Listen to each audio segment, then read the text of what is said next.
brought to you by Penguin.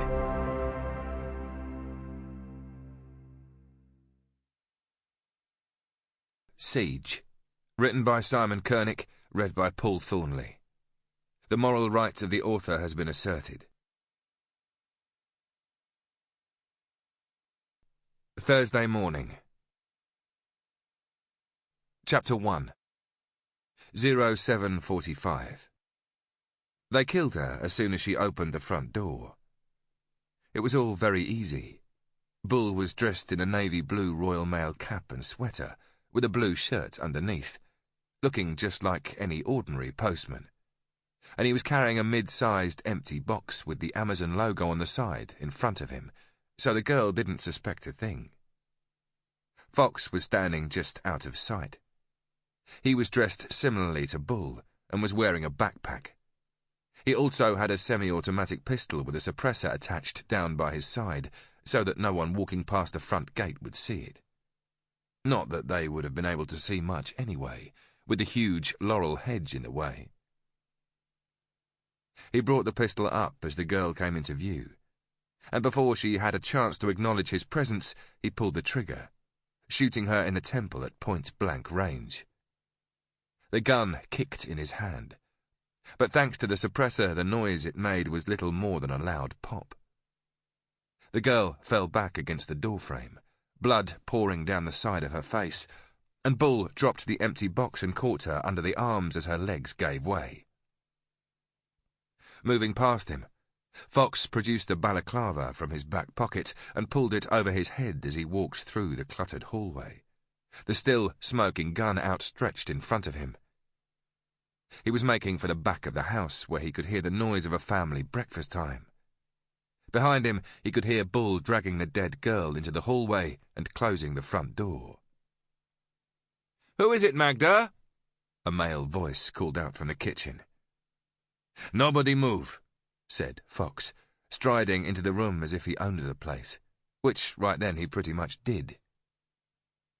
A well-built, middle-aged man in a shirt and tie sat at the table holding a mug of tea. Opposite him were a boy and a girl in different school uniforms. The kids were twins, but they didn't look much alike. The boy was tall for 15, with the same broad shoulders as his father and a shock of boy-band blonde hair, while the girl was small and dumpy and looked much younger. All three of them stared at Fox with shocked expressions. "I'm afraid Magda's dead," said Fox, pointing the gun at the father, his hand perfectly steady. "Now, everyone needs to cooperate, or they die too. And that means stay absolutely still." Nobody moved a muscle. Bull joined him in the room. He was wearing his balaclava now, and he stood near the doorway waiting for orders. As the name suggested, Bull was a big guy. He was also dim-witted and did what he was told without question, which was why he'd been chosen for this particular job. That, and the fact that he didn't seem to possess any obvious compassion for or empathy with his fellow human beings. Fox glanced at him and noticed there was a dark smear on his shirt collar where Magda had bled on him. "Please," said the father, meeting Fox's gaze and keeping his voice calm for the sake of the children. "Take what you want and leave. We haven't got much." Fox glared at him.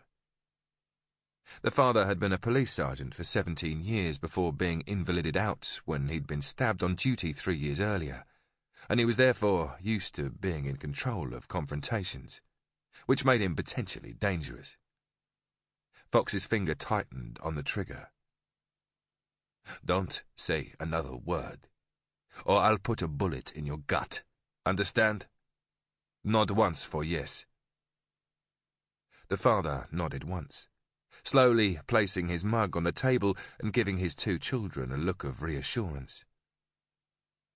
"Stand up, turn around and face the wall." "Don't hurt my dad," said the boy, who Fox knew was called Oliver.